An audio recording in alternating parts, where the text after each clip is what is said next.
ইসলামে এমন কিছু সহজ কাজ আছে যার পুরস্কার শুনলে অবাক হতে হয়, প্রায় কল্পনারও বাইরে। চলুন আজ এমনই একটা আমল নিয়ে কথা বলা যাক, যা কেবল আল্লাহর রহমতের দরজাই খুলে দেয় না, বরং আমাদের জন্য হাজারো ফেরেশতার দোয়াও নিশ্চিত করে। অসুস্থ ব্যক্তিকে দেখতে যাওয়া, এটা এমন একটা কাজ যার পুরস্কার ও মর্যাদা আল্লাহর কাছে বলতে গেলে আকাশ সমান। ইসলামে এই বিশেষ আমলটার একটা খুব সুন্দর নাম আছে, ইয়াদাতুল মারিদ। এখন এর মানে কিন্তু শুধু এই না যে কাউকে দেখে চলে আসা, বরং এর ভেতরে লুকিয়ে আছে তার খোঁজ খবর নেওয়া, তাকে সান্ত্বনা দেওয়া, আর তার জন্য মন থেকে দোয়া করার মতো গভীর বিষয়গুলো। এই ব্যাপারটা যে কতটা গুরুত্বপূর্ণ তা এই হাদিসটা দেখলেই একদম পরিষ্কার হয়ে যায়। অসুস্থ ব্যক্তিকে দেখতে যাওয়া শুধু একটা ভালো কাজই না, এটা এক মুসলিমের উপর আরেক মুসলিমের একটা অধিকার, একটা দায়িত্ব। তাহলে চলুন এবার এই আমলের যে অবিশ্বাস্য পুরস্কারগুলো আছে সেদিকে একটু নজর দেয়া যাক। প্রথমটা আর সবচেয়ে সুন্দর যে পুরস্কারটা, সেটার সম্পর্ক কিন্তু সরাসরি জান্নাতের সাথে। অসুস্থ কারোর সাথে কাটানো প্রতিটা মুহূর্তই যেন জান্নাতের বাগানে হাঁটার মতো, আর সেখান থেকে ফল তোলার মতো। সুবহানাল্লাহ! এই সংখ্যাটা দেখুন, ৭০,০০০। আচ্ছা, এই সংখ্যাটার তাৎপর্য কি হতে পারে?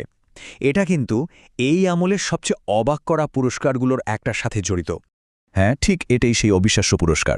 হাদিস থেকে আমরা জানতে পারি, যখন কোনো মানুষ তার অসুস্থ ভাইকে দেখতে যায়, তখন ৭০,০০০ ফেরেশতা তার জন্য ঘণ্টার পর ঘণ্টা দোয়া করতে থাকে। আর এই দোয়াগুলো কিন্তু কোনো সাধারণ দোয়া না। ফেরেশতারা সরাসরি আল্লাহর কাছে দোয়া করেন কিসের জন্য? ক্ষমার জন্য, রহমতের জন্য, আর আমাদের দুনিয়া ও আখেরাতের সব প্রয়োজন পূরণ করার জন্য। এর চেয়ে বড় পাওয়ার কি হতে পারে? এবার আমরা এই আমলের সবচেয়ে গভীর, সবচেয়ে আধ্যাত্মিক পুরস্কারটা নিয়ে কথা বলবো। এটা এমন একটা প্রাপ্তি যা আমাদের ভেতরটা নাড়া দিয়ে যায়, আর তা হল অসুস্থ ব্যক্তির কাছে গিয়ে সরাসরি আল্লাহকে খুঁজে পাওয়া।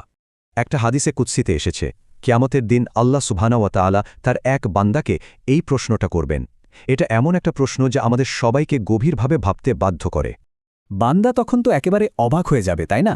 কারণ আল্লাহ, তিনি তো সব দুর্বলতা, সব অসুস্থতার ঊর্ধ্বে। এই উত্তরে বান্দার যে বিনয় আর আল্লাহর প্রতি যে ধারণা, তা ফুটে ওঠে, আর এটা পরের উত্তরের জন্য একটা অধীর আগ্রহ তৈরি করে। আর আল্লাহের এই উত্তরটাই সব কিছুকে বদলে দেয়। তিনি এখানে একদম পরিষ্কার করে দিচ্ছেন যে একজন অসুস্থ, অসহায় বান্দার পাশে দাঁড়ানোটা স্বয়ং আল্লাহকে পাওয়ারই মতো একটা ব্যাপার। কারণ অসুস্থ ব্যক্তির কাছেই আল্লাহর বিশেষ রহমত আর তার সান্নিধ্য নেমে আসে।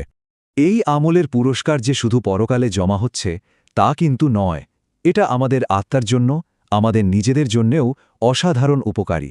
চলুন দেখা যাক এটা আমাদের ভেতরটাকে কিভাবে বদলে দেয়। যখন কেউ একজন অসুস্থ মানুষকে দেখে, তখন সে নিজের সুস্থতার যে কত বড় একটা নেয়ামত তা মন থেকে উপলব্ধি করতে পারে। এতে কি হয়? অন্তরটা নরম হয়ে আসে, অহংকার দূর হয়ে যায়, আর আল্লাহর প্রতি কৃতজ্ঞতা যেন কয়েকগুণ বেড়ে যায়। এই কথাটা একবার খেয়াল করুন, কি চমৎকারভাবে ব্যাপারটা তুলে ধরা হয়েছে। অনেক সময় আমাদের একটুখানি উপস্থিতি, আমাদের সান্ত্বনার দুটো কথাই কিন্তু যে কোনো আর্থিক সাহায্যের চেয়ে অনেক বেশি দামি হয়ে ওঠে, কারণ এটা রোগীর ভেঙে যাওয়া মনটাকে জোড়া লাগাতে সাহায্য করে। এত সব পুরস্কারের কথা জানার পর এখন স্বাভাবিকভাবেই মনে প্রশ্ন আসে, এই কাজটা সবচেয়ে ভালোভাবে কিভাবে করা যায়। চলুন এ ব্যাপারে সুন্নাহর কিছু নির্দেশনা দেখে নেওয়া যাক। এখানে মূল ব্যাপারটা হলো আন্তরিকতা।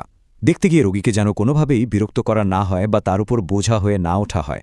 তাই অল্প সময়ে থাকা, তাকে আশা দেওয়া, হাসিমুখে কথা বলা আর তার আরোগ্য লাভের জন্য মন থেকে দোয়া করা, এগুলোই হলো এর মূল ভিত্তি। নবী মুহাম্মদ সাল্লাল্লাহু আলাইহি সাল্লাম এই বিশেষ দোয়াটি পড়ার জন্য খুব উৎসাহিত করেছেন। এর অর্থ হল, আমি মহান আল্লাহ আরশের মহান রবের কাছে আপনার আরোগ্য কামনা করছি। আর হাদিসে বলা হয়েছে, যদি সেই রোগীর মৃত্যু আগে থেকে নির্ধারিত না হয়ে থাকে, তাহলে এই দুয়ার বরকতে আল্লাহ তাকে অবশ্যই সুস্থতা দান করেন। সুবহানাল্লাহ! তাহলে আজ থেকেই একটা নিয়ত করা যাক। আমাদের আশেপাশে যে আত্মীয়, বন্ধু বা প্রতিবেশী অসুস্থ আছেন, তাদের খোঁজ খবর নেওয়া শুরু করি। কে জানে, হয়তো এই একটা ছোট্ট কাজই কিয়ামতের কঠিন দিনে আমাদের সবার নাজাতের একটা বড় কারণ হয়ে দাঁড়াবে।